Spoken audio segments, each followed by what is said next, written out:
वालेकुम students, how are you? कैसे हैं आप सब? तो बच्चों, हम पढ़ रहे थे methods of preparation of alkenes, और उसमें हमने पहला मेथड डिस्कस किया था डीहाइड्रोहैलोजिनेशन ऑफ अल्काइल हैलाइड्स। ठीक है, तो आज हम दूसरा मेथड डिस्कस करेंगे इस वीडियो में, डीहाइड्रेशन ऑफ अल्कोहल्स। ठीक है, अच्छा एक बात बताता चलूँ बेटा, जो चीज़ें हमने उस रिएक्शन के लिए सीखी थी कि वो एक एलिमिनेशन रिएक्शन था, बिल्कुल उसी तरह ये जो डीहाइड्रेशन ऑफ अल्कोहल मेथड है ये भी एक एलिमिनेशन रिएक्शन है। तो ये तो मैंने आपको शुरू में ही बता दिया था कि in most of the methods हमारा थीम यही एलिमिनेशन ही रहेगा। तो ये भी एक एलिमिनेशन रिएक्शन है। इसमें भी हम क्या करेंगे, इसमें भी हम एक अल्कोहल लेंगे। ठीक है, क्योंकि डिहाइड्रेशन अल्कोहल की करवानी है ना, तो एलिमिनेशन रिएक्शन अल्कोहल पे परफॉर्म होगा। तो हम क्या करेंगे, एक अल्कोहल लेंगे। अब अल्कोहल आपको पता है क्या होता है, ROH, ये फंक्शनल ग्रुप OH होता है ना हमने। तो हम इस पे क्या परफॉर्म करवाएंगे, ये एलिमिनेशन रिएक्शन इस पे परफॉर्म करवाएंगे, और एज अ रिज़ल्ट हमें प्रोडक्ट के तौर पर क्या मिल जाएगा, एक अल्कीन मिल जाएगा। ठीक है, यानी इस मर्तबा हमारा जो सबस्ट्रेट जिसके ऊपर एलिमिनेशन हमने परफॉर्म करनी है वो अल्कोहल है, ये हमारा सबस्ट्रेट कहलाएगा। और इस सबस्ट्रेट की इस एलिमिनेशन को परफॉर्म हम किस कॉन्सेप्ट के थ्रू करेंगे, वो है डीहाइड्रेशन। क्या है वो, डीहाइड्रेशन। तो देखिए आपको नाम ही बता रहा होगा डीहाइड्रेशन बेसिकली क्या, डी मैंने आपको बताया था ये रिमूवल को रिप्रेजेंट करता है, तो hydration, hydra that is for water. तो removal of water, removal of water from an alcohol molecule, from an alcohol molecule from adjacent position. मतलब जो वाटर बनेगा फिर से वो क्या होगा, फ्रॉम एडजेसेंट पोजीशन। दो कार्बन जो कि एडजेसेंट पोजीशन पे थे, जिस तरह डीहाइड्रोहैलोजिनेशन में, उसी तरह यहाँ पर भी एडजेसेंट पोजीशन से ही ये एलिमिनेशन होगी। ठीक है, तो इसका नाम होगा डीहाइड्रेशन। ठीक है, ठीक है बच्चों, एडजेसेंट पोजीशन से ये रिमूवल होगा। ओके, अच्छा जी, तो हम एक रिएक्शन लिख के देखते हैं अल्कोहल का। जनरल अल्कोहल लेने जा रहे हैं, तो बेटा फिर से ROH लिखोगे तो डबल बॉन्ड बनता नहीं दिखा पाओगे, क्योंकि हमने अल्कोहल से डबल बॉन्ड जो है वो जनरेट होता दिखाना है। उसके लिए हमें 2 कार्बन एटम अल्कोहल के दिखाने पड़ेंगे। तो हम इसको कुछ यूँ जो है वो लिख लेंगे CH2, लेकिन उसमें एक हाइड्रोजन को हम नीचे मेंशन कर लेते हैं, और नेक्स्ट जो हमारे पास CH2 है उसके साथ फंक्शनल ग्रुप जुड़ा होगा जो कि OH है। ठीक है, इस पे हम क्या परफॉर्म करेंगे, एलिमिनेशन। तो हमें यहाँ पर हीट करना पड़ेगा उसी तरह, क्योंकि हमने डिस्कस किया था भाई जब भी एलिमिनेशन होता है उसके लिए हाई टेम्परेचर रिक्वायर्ड होता ही है। तो यहाँ पर देखें एलिमिनेशन होगा तो आपको नज़र आ रहा है ये अल्फ़ा कार्बन है। अगेन अल्फ़ा कार्बन वो होता है जिसके साथ फंक्शनल ग्रुप जुड़ा हो, फंक्शनल ग्रुप OH होता है, तो ये OH यहाँ से निकलेगा, और जो उसके साथ अल्फ़ा हाइड्रोजन अल्फ़ा कार्बन के साथ है वो बीटा कार्बन है, और वहाँ से एक हाइड्रोजन निकलेगा। तो देखें H2O बन गया। तो ये जब यहाँ से निकलेंगे तो H2O, तो डिहाइड्रेशन तो हो गई अल्कोहल की। अब देखें बना क्या, आगे पास R है, ये CH है, सिंगल बॉन्ड CH2 है। तो भाई CH ये बॉन्ड फ्री हो गया था, CH2 का भी बॉन्ड फ्री था, तो दोनों आपस में क्या बना लेंगे, डबल बॉन्ड बना लेंगे। बिल्कुल कोई फ़र्क नहीं है डीहाइड्रोहैलोजिनेशन और इसके थीम में, बिल्कुल सेम एलिमिनेशन है। तो ये भी उसी तरह बेटा बीटा एलिमिनेशन है, हाइड्रोजन हमेशा बीटा साइड से ही आपको निकलता हुआ नज़र आ रहा होता है। ठीक है, सेम जो आपने पढ़ा था वैसा ही होगा यहाँ पर। ठीक है, चल अब बेटा कंडीशंस लिखने की बारी आ गई। यकीनन वहाँ पे कंडीशन और थी, तो ये कॉन्सेप्ट और है, सॉरी रिएक्शन डिफरेंट है, जिसकी वजह से कंडीशन तो डिफरेंट होगी। तो यहाँ से हम वाटर रिमूवल के लिए कैसी कंडीशन जो है वो लगाएंगे ताकि डिहाइड्रेशन हो सके। तो बेटा कंडीशन के तौर पे हमें यकीनन कोई डीहाइड्रेटिंग एजेंट लगाना पड़ेगा। डीहाइड्रेटिंग एजेंट, डीहाइड्रेटिंग एजेंट वही होता है ना जो पानी को निकाल सके, पानी को रिमूव करवा सके। और यहाँ पर हमारे पास डिहाइड्रेटिंग एजेंट के तौर पे कौन होगा, तो सबसे पहले जो मेन होगा वो होगा कंसनट्रेटेड H2SO4। ये हमारा मेन जो है वो डिहाइड्रेटिंग एजेंट होगा। ठीक है, इसके अलावा आप इस्तेमाल कर सकते हो किसको, हीटेड एलुमिना, Al2O3, एलुमिना बोलते हैं एलुमिनियम ऑक्साइड को। ठीक है, और इसके साथ टेम्परेचर होता है 340 to 450 degree Celsius, high temperature दिया जाता है। अच्छा, इसके बारे में एक बड़ी ख़ास बात बोलते हैं भाई, ये जो एलुमिना है, alumina at this temperature is considered as the best procedure best procedure to carry out dehydration. ठीक है, अब ये बेस्ट प्रोसीजर क्यों है, वाई, इस सवाल को आपने याद रखना है। इस सवाल का जवाब ना हम लास्ट पे देंगे, भाई क्यों एलुमिना को यूज़ करना एक बेस्ट प्रोसीजर था, तब सारी कार्रवाई आप सारी कहानी सुन लेंगे और लास्ट पे आप जवाब दे पाएंगे। ठीक है, तो इस लिहाज से इसको अलग से इंपॉर्टेंस मिलती है। तो एक हमारे पास कंसनट्रेटेड H2SO4 और दूसरा हीटेड एलुमिना, और इसके अलावा हम यूज़ कर सकते हैं फास्फोरस पेंटा ऑक्साइड को, फास्फोरस पेंटा ऑक्साइड। ये क्या मैं पेंटा ऑक्साइड रहा हूँ और लिख मैं रहा हूँ डेका। ठीक है, तो बेटा असल में ये जो P4O10 है ना, इसमें होता ये है P2O5 असल मॉलिक्यूल है, इसे बोलते हैं फास्फोरस पेंटाऑक्साइड, और इसके 2 यूनिट हमेशा ऐसे जुड़कर ही रहते हैं। ऐसे बहुत सारे मॉलिक्यूल हैं केमिस्ट्री में, तो ऐसे मॉलिक्यूल जो इस तरह जुड़ के रहे ना, पढ़ते उसको एक ही नाम से हैं लेकिन लिखते उसको डबल है, कहलाएगा ये पेंटाऑक्साइड ही लेकिन लिखेंगे हमेशा ऐसे। तो ये जब इस तरह 2 मॉलिक्यूल जुड़ के रहे ना, इसे हम बोलते हैं ये डाइमर है। डाइमर जिस तरह होता है ना पॉलीमर, पॉलीमर होता है बहुत सारे यूनिट्स जुड़े होते हैं, डाइमर का मतलब 2 यूनिट्स जुड़े हैं। ठीक है, तो ये हो सकता है। इसके अलावा आपके पास हो सकता है कंसनट्रेटेड फास्फोरिक एसिड H3PO4। तो बेटा इनमें से कोई भी यूज़ कर सकते हो आप, मतलब अगर आपसे पूछा जाए ऑब्जेक्टिव वगैरह में कि कौन डिहाइड्रेटिंग, तो आपको पता होना चाहिए ऑल ऑफ दीज की ऑप्शन भी होगी, देख के जिस तरह का क्वेश्चन आपसे पूछा जाए उस तरह आप जवाब दें। तो बेटा इनमें से कोई भी यूज़ कर लें, लेकिन इस रिएक्शन में हम बुनियादी तौर पे ना ये पहले वाला जो है वो इस्तेमाल करेंगे, कंसनट्रेटेड H2SO4। ठीक है, तो ये हमारे पास हो जाती है कंडीशन। नेक्स्ट हम डिस्कस करते हैं रिएक्शंस। जी, तो स्टूडेंट्स अब हम डिस्कस करने लगे हैं रिएक्शंस ऑफ वेरियस अल्कोहल्स। तो देखें ज़रा, मैंने 3 टाइप का मैंने ना अल्कोहल आपके सामने लिखा हुआ है। देखिए अब वेरियस अल्कोहल कहने से मुराद क्या है बेटा, हम यहाँ पे ना 3 तरह के अल्कोहल्स की बात करेंगे, प्राइमरी अल्कोहल, सेकेंडरी अल्कोहल और टर्शियरी अल्कोहल। देखिए मैंने आपको एक चीज़ समझाई है पिछले लेक्चर्स में, प्राइमरी कार्बन, सेकेंडरी कार्बन और टर्शियरी कार्बन। उसी बुनियाद पे हम समझेंगे कि प्राइमरी, सेकेंडरी और टर्शियरी अल्कोहल को ना इन्हीं 3 क्लासेस में हमने, वैसे तो क्लासिफिकेशन और भी है लेकिन रिएक्शन के एतबार से हम जो डिस्कस कर रहे हैं वो इन्हीं 3 क्लासेस में डिवीजन है। तो पहले हम समझ लेते हैं किस तरह के कौन सा अल्कोहल प्राइमरी है, सेकेंडरी, टर्शियरी और किस तरह है, और फिर हम इसकी रिएक्शंस को हम देखेंगे। ठीक है, तो बेटा सबसे पहले ना पहले रिएक्शन में ज़रा गौर करें। फर्स्ट ऑफ ऑल ये वाला जो अल्कोहल आपको नज़र आ रहा है, इसमें देखें आपका ये जो फंक्शनल ग्रुप है OH वो जुड़ा है इस कार्बन के साथ। ठीक है, अब हम ना इस कार्बन की नेचर को समझेंगे, ये कौन सा कार्बन है। तो आपको प्राइमरी, सेकेंडरी और टर्शियरी कार्बन मैंने बताया हुआ है। तो बेटा ये देखा जाए तो ये एक प्राइमरी कार्बन है। क्यों, मैंने आपको बताया था प्राइमरी कार्बन एक ऐसा कार्बन होता है जो डायरेक्टली मज़ीद सिर्फ एक ही कार्बन से जुड़ा हो या किसी के साथ भी ना जुड़ा हो। तो यहाँ पर आपका ये वाला जो कार्बन है ये डायरेक्टली सिर्फ किसके साथ जुड़ा है, इस कार्बन के साथ, और कोई दूसरा कार्बन इसके साथ डायरेक्टली नहीं जुड़ा, इसलिए ये वाला कार्बन क्या होगा, प्राइमरी कार्बन। ठीक है, प्राइमरी कार्बन। और याद रखें जब आपका फंक्शनल ग्रुप प्राइमरी कार्बन से जुड़ा हो तो आप अल्कोहल को बोलते हो वो एक प्राइमरी अल्कोहल, इसलिए ये हमारे पास क्या होगा, इसको हम बोलेंगे ये एक प्राइमरी अल्कोहल है। ठीक है, इसी तरह नीचे आ जाए, नीचे हमारा फंक्शनल ग्रुप OH जुड़ा इस कार्बन के साथ। इस कार्बन की ज़रा देखें नेचर क्या है, ये एक सेकेंडरी कार्बन होगा बच्चे। कैसे, सेकेंडरी कार्बन मैंने आपको बताया था एक ऐसा कार्बन होता है जो डायरेक्टली मज़ीद 2 कार्बन एटम्स के साथ जुड़ा हो। तो आपका ये वाला जो कार्बन है ये एक तो जुड़ा है इस कार्बन के साथ और ये साथ जुड़ा है इस कार्बन के साथ, यानी डायरेक्टली ये 2 कार्बन्स के साथ जुड़ा है, तो ये हमारे पास एक सेकेंडरी कार्बन होगा। और जब आपके पास आपका जो फंक्शनल ग्रुप है वो सेकेंडरी कार्बन से जुड़ा हो तो उसे बोलते हैं सेकेंडरी अल्कोहल है। तो बस ये क्या हो गया, ये सेकेंडरी अल्कोहल कहलाया। इसी तरह नीचे आपको जो नज़र आ रहा है लास्ट पे बेटा आपका फंक्शनल ग्रुप ये है, इस कार्बन से जुड़ा है, इसकी नेचर देखें ये एक टर्शियरी कार्बन है क्योंकि ये 3 कार्बन से डायरेक्टली जुड़ा है। एक कार्बन ये वाला ऊपर वाला, एक नीचे वाला, तीसरा कहाँ है, तीसरा बेटे इस R के अंदर है। R से मुराद भी तो कार्बन ही होते हैं ना, तो इस R में एक कार्बन, बहुत से कार्बन हो सकते हैं, एक कार्बन वो होगा जो डायरेक्टली इसके साथ जुड़ा होगा। तो टोटल 3 कार्बन है जो इसके साथ डायरेक्टली जुड़े हैं, तो ये कहलाएगा एक टर्शियरी कार्बन। और जब आपका फंक्शनल ग्रुप टर्शियरी कार्बन से जुड़े उसे बोलते हैं वो टर्शियरी अल्कोहल है। तो बस ये आपका टर्शियरी अल्कोहल कहलाएगा।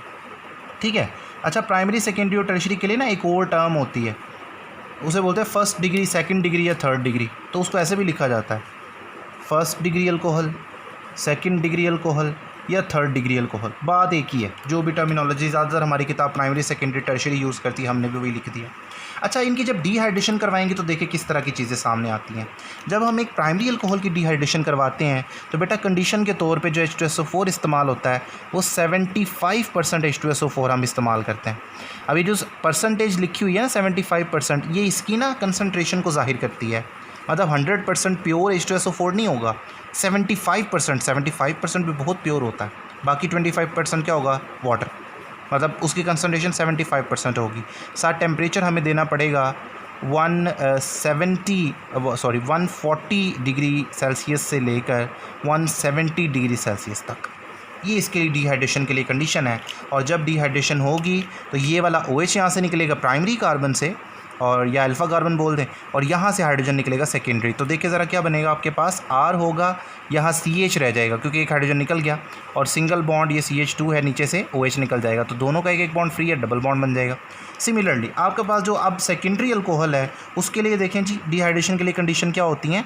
आपके पास हुआ करता है 60% H2SO4, स्ट्रेंथ कम हो गई ना उसकी, और साथ ये काम आप करवाया करते हैं 100 डिग्री सेल्सियस के टेम्परेचर। तो देखिए कंडीशन ज़रा सॉफ्ट हो गई हैं थोड़ी, और डिहाइड्रेशन हो जाएगी। अभी इसका प्रोडक्ट चले साथ ही बना लेते हैं। तो यहाँ से बेटे OH निकलेगा, AH निकलने के लिए ये भी पोजीशन है, ये भी, लेकिन आपको पता है ना डोमिनेंट पोजीशन हमने कहा था, जो ज़्यादा सब्स्टिट्यूटेड अल्कीन, स्टेबल अल्कीन दे, तो वो तब बनेगा जब यहाँ पे डबल हाइड्रोजन यहाँ से निकले। सेट्ज़ेफ रूल आपको याद करें तो ज़्यादा प्राइमरी हाइड्रोजन होंगे इस केस में। तो आपके पास क्या होगा, अगर किसी को नहीं पता बेटा ये प्राइमरी हाइड्रोजन या सेट्ज़ेफ रूल, तो वो पिछली वीडियो देख ले, उसे उस चीज़ का आइडिया मिल जाएगा। ठीक है, तो इसमें देखें ज़रा, R है, इधर CH बाकी रह जाएगा, एक हाइड्रोजन निकल जाएगा, और ये डबल बॉन्ड स्टैब्लिश हो जाएगा इस कार्बन के साथ, क्योंकि यहाँ से ये OH निकला था, और ये CH3 SH रहेगा, अल्कीन बन गया। इस तरह लास्ट पे टर्शियरी अल्कोहल है बेटा, इसके लिए क्या कंडीशन होती हैं, आपके पास होता है 20% H2SO4। ठीक है, 20% H2SO4 चाहिए होता है, और ये काम आप करवा लिया करते हो महज 85 डिग्री सेल्सियस पर। तो डिहाइड्रेशन हो जाएगी, यहाँ से OH और H जो निकलना है ऊपर या नीचे किसी से भी निकाल दें आप, तो वो आपके पास बनेगा R और सिंगल बॉन्ड ये कार्बन अगर मान लें हम। ठीक है, अब कार्बन या समझे ऊपर से हाइड्रोजन निकलवाया हमने, तो वो डबल बॉन्ड CH2 होगा ना, मैंने इसको ऐसे करके लिटा के लिख दिया, डबल बॉन्ड CH2, और CH3 कहाँ गया, उसको आप नीचे ऐसे जुड़ा रहने दें। ठीक, तो ये आपके पास क्या बन गया, एक अल्कीन बन गया। तो बेटा तीनों रिएक्शंस में डिहाइड्रेशन होगी, लेकिन ज़रा कंडीशंस के ऊपर गौर करें। हमें एक वाज़ेह चीज़ नज़र आ रही है, कंडीशंस को देख के आपको क्या नज़र आता है कि कौन सा अल्कोहल सबसे जल्दी डिहाइड्रेट होगा और कौन सा अल्कोहल जो है वो ज़रा देर से डिहाइड्रेट होगा। तो यहाँ नज़र आ रहा है बेटा प्राइमरी अल्कोहल के केस में देखिए 75% H2SO4 ज़्यादा कंसनट्रेशन, और टेम्परेचर भी 170 तक। तो सबसे हार्श कंडीशन जो है वो ये है। ठीक है, और जैसे जैसे आप प्राइमरी से आप सेकेंडरी पे गए तो कंडीशन सॉफ्ट हो गई, और जब आप सेकेंडरी से टर्शरी पे गए तो कंडीशन मज़ीद जो है वो सॉफ्ट हो गई है। तो इस तरह क्या होता है, वहाँ पे नीचे आते हुए कंडीशन सॉफ्ट होती चली जा रही है। ठीक है, तो इस तरीके से आप बता सकते हैं कि कौन सा जो अल्कोहल है सबसे ईजीली डिहाइड्रेट हुआ। तो देखिए सबसे ईजीली डिहाइड्रेट हुआ ये, क्योंकि आपको ज़्यादा ज़ोर ज़बरदस्ती नहीं करनी पड़ी, कम टेम्परेचर पे कम कंसनट्रेशन पे काम हो गया, और सबसे ज़्यादा मुश्किल यहाँ आई प्राइमरी अल्कोहल के केस में। तो अब अगर हमें एक चीज़ लिखनी हो कि ईज़ ऑफ डिहाइड्रेशन, तीनों अल्कोहल के केस में डिहाइड्रेशन की जो ईज़ है, आसानी है, वो किस ऑर्डर में बैठती है। तो देखें it would be quite easy, हमें वाज़े तौर पे पता चल रहा है कि भाई जो टर्शरी अल्कोहल है वो सबसे ईजीली डिहाइड्रेट हो रहा है। टर्शरी अल्कोहल सबसे आसानी से, मतलब आसानी ईज़ जो है वो ज़्यादा होगी किससे, सेकेंडरी के मुकाबले में। अब सेकेंडरी अल्कोहल ज़्यादा ईज़ से हो रहा है किसके मुकाबले में, प्राइमरी। यानी प्राइमरी अल्कोहल सबसे टफ़ कंडीशन लेगा और सबसे कम ईजीली होगा। अब बच्चे यहाँ पे ये ऑर्डर तो हमें समझ आ जाता है, लेकिन अगर इसकी रीज़न की तरफ जाएँ तो एक अच्छा सवाल बन जाता है, भाई टर्शरी अल्कोहल में ऐसी क्या ख़ास बात है कि वो इतनी सॉफ्ट कंडीशन पे डिहाइड्रेट हो रहा है, लेकिन प्राइमरी अल्कोहल में ऐसी क्या ख़ास बात है कि वो इतनी हार्श कंडीशंस ले रहा है। तो बेटा इस सवाल का जवाब केमिस्ट्री में बहुत इंपॉर्टेंट है, और वो हम नेक्स्ट पेज पे देते हैं कि why tertiary alcohol is most easily dehydrated. ठीक है, जी बच्चे, तो ये क्वेश्चन हमने लिख लिया है, why tertiary alcohol is most easily dehydrated. तो बेटा इसका आंसर मैकेनिज्म में छुपा हुआ है। किताब में मैकेनिज्म नहीं है, लेकिन हम इस पॉइंट को समझने के लिए ज़रूर देखेंगे। छोटा सा मैकेनिज्म है, 3 स्टेप होते हैं, चले हैं। तो बेटा अगर हमारे पास एक अल्कोहल हम लिख लें कुछ इस दर्जे का, CH3CH, एक सेकेंडरी अल्कोहल हम लिख लेते हैं यहाँ पर ये। तो बेटा सबसे पहले आपने H2SO4 जो इस्तेमाल किया है ना, वो प्रोटॉन देता है, जिसको आपके OH पर मौजूद जो ऑक्सीजन के ऊपर जो लोन पेयर है उनमें से एक लोन पेयर इसको एक्सेप्ट कर लेता है। 2 लोन पेयर होते हैं ना, तो यहाँ पे ये ऑक्सीजन हाइड्रोजन आइन आके यहाँ पे एक्सेप्ट होगा और ये बन जाएगा OH2, यानी हम इसे बोलते हैं प्रोटोनेशन ऑफ अल्कोहल हो गई है यहाँ पे। तो देखिए ज़रा क्या होगा, CH3CH और ये CH3 और नीचे देखिए ज़रा OH था ना, तो ये बन जाएगा OH2 और यहाँ पर आपके ऑक्सीजन के ऊपर एक पॉजिटिव चार्ज आ जाएगा क्योंकि इसने अपना लोन पेयर इस्तेमाल किया। याद रखें ऑर्गेनिक केमिस्ट्री में जब भी कोई एलिमेंट अपना लोन पेयर इस्तेमाल करके बॉन्डिंग करे तो उस पर पॉजिटिव चार्ज आता है, क्योंकि वो एक एक्स्ट्रा इलेक्ट्रॉन डोनेट कर रहा होता है। ठीक है, हाइड्रोजन के पास कोई इलेक्ट्रॉन नहीं था, लेकिन इसने 2 दिए, हालांकि 1 देना चाहिए था, इस वजह से इस पर पॉजिटिव चार्ज। अब सेकंड स्टेप होता है रिमूवल ऑफ वाटर। देखिए ऑक्सीजन पे पॉजिटिव चार्ज आना कोई नॉर्मल बात नहीं है, वो एक इलेक्ट्रोनेगेटिव एलिमेंट है, इसलिए वो चाहेगा कि भाई उसका ये पॉजिटिव चार्ज फ़ौरन ख़त्म हो। तो बेटा इस बॉन्ड में जो 2 इलेक्ट्रॉन है, एक इस कार्बन का एक इस ऑक्सीजन का, ये दोनों ही खींच लेगा ज़बरदस्ती। ठीक है, तो बेटा ये जब दोनों इलेक्ट्रॉन बॉन्ड के खुद ले लेगा ऑक्सीजन अपना पॉजिटिव चार्ज ख़त्म। देखें एक ऑक्सीजन एक इलेक्ट्रॉन लेकर इसका पॉजिटिव चार्ज ख़त्म नहीं होना, क्योंकि अभी भी वो इसकी मलकियत में ही है, लेकिन इसको एक्स्ट्रा इलेक्ट्रॉन चाहिए अपना पॉजिटिव चार्ज ख़त्म करने के लिए। तो देखें जी क्या होगा, ये पूरे के दोनों इलेक्ट्रॉन यहाँ शिफ्ट होंगे, तो यहाँ -H2O हाइड्रोजन वाटर तो निकल गया, तो पीछे क्या बचेगा आपके पास, CH3CH और CH3। ज़ाहिर है कार्बन का इलेक्ट्रॉन तो ऑक्सीजन लेके भाग गया यहाँ पे, तो इसके ऊपर पॉजिटिव चार्ज आ जाएगा। तो बेटा केमिस्ट्री में जब इस तरह का कार्बन देखने को मिले आपको, जिसको 3 बॉन्ड बनाए हुए हो, जिसने देखे ना एक इधर एक इधर एक इस हाइड्रोजन से, और उसके ऊपर पॉजिटिव चार्ज हो, तो उसे आप बोलते हैं वो कार्बोकेटाइन है। क्या बताया मैंने, कार्बोकेटाइन की निशानी क्या है, याद रखना, कभी भूलना नहीं। ऐसा carbon, the carbon forming 3 covalent bonds and having a positive charge on it represent a carbocation in organic chemistry. ये लिख लीजिएगा लाजमन ये लाइन, तो ये कार्बोकेटाइन बन गया। अब बेटा थर्ड स्टेप में क्या होता है, ये कार्बोकेटाइन से अल्कीन बनती है। कैसे भाई, कार्बन की इस पॉजिटिव चार्ज को, इलेक्ट्रॉन की कमी को पूरा करने के लिए, इधर देखें इधर 3 हाइड्रोजन है, मैं मान लो 2 हम यहाँ लिख लेते हैं, 1 हम लिख लेते हैं यहाँ ऊपर। तो इस बॉन्ड के जो 2 इलेक्ट्रॉन हैं, यहाँ से हाइड्रोजन की छुट्टी करवा दी जाती है और उसका इलेक्ट्रॉन, ये बॉन्ड में 2 इलेक्ट्रॉन है ना, एक इस कार्बन का एक हाइड्रोजन का, ये दोनों के दोनों इलेक्ट्रॉन ये कार्बन इस्तेमाल करता है और इसके साथ डबल बॉन्ड बनाने के लिए इस्तेमाल कर लेता है। इसको हाइड्रोजन आयन के तौर पर निकाल देते हैं, तो ये माइनस हाइड्रोजन आयन निकला और यहाँ पर डबल बॉन्ड स्टैब्लिश हो जाएगा, CH3 single bond CH double bond CH2, तो अल्कीन बन गया। तो देखिए इंपॉर्टेंट बात ये है कि अल्कोहल से कार्बोकेटाइन बना। ये अल्कोहल था, कौन सा अल्कोहल था, ये एक सेकेंडरी अल्कोहल था।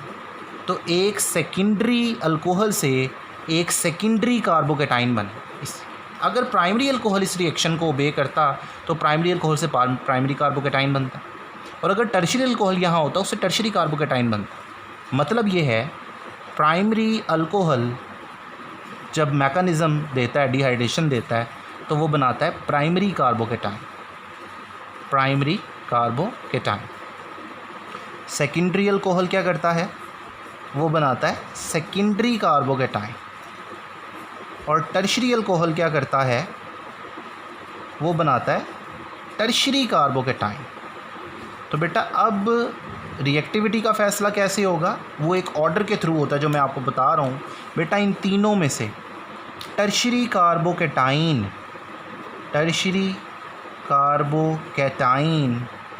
इज़ मोर स्टेबल, ज़्यादा स्टेबल है किसके मुकाबले में, सेकेंडरी कार्बोकेटाइन के मुकाबले में। ये स्टेबिलिटी का ऑर्डर है, और जो secondary carbocation it is more stable then primary carbocation. तो इसका मतलब है सबसे स्टेबल कार्बोकेटाइन तीनों में टर्शियरी होगा, और सबसे कम स्टेबल कौन होगा, प्राइमरी कार्बोकेटाइन। ये क्या लिखा है हमने, ऑर्डर ऑफ स्टेबिलिटी। क्या लिखा है, order of stability of carbocation. Carbocation की स्टेबिलिटी का ये ऑर्डर है। ठीक है, तो अब देखें इसका मतलब पता है क्या हो, सीखा आपने क्या, अगर तीनों अल्कोहल को मैं रेस में खड़ा कर दूं, प्राइमरी सेकेंडरी टर्शियरी, 3 अल्कोहल मेरे पास खड़े हैं, और उन्हें मैं कहता हूं चलो भाई डिहाइड्रेशन जल्दी से अपनी अपनी करवाओ, तो सबसे जल्दी डिहाइड्रेशन कौन करवाएगा, रेस कौन जीतेगा? बेटा टर्शरी अल्कोहल रेस जीत जाएगा। टर्शरी अल्कोहल से जब वजह पूछी जाए कि तुम सबसे तेज़ क्यों भागे, तो वो कहता है कि भाई मुझे पता है जब मैं डिहाइड्रेशन करवाऊंगा तो रास्ते में क्या बनेगा, टर्शरी कार्बोकेटाइन, और मेरा जो टर्शरी कार्बोकेटाइन है वो बड़ा स्टेबल है और रिएक्शन हमेशा स्टेबिलिटी की तरफ जाते हैं, इसलिए मैं भाग के अपनी इस पोजीशन से कार्बोकेटाइन की पोजीशन में बदल गया हूँ।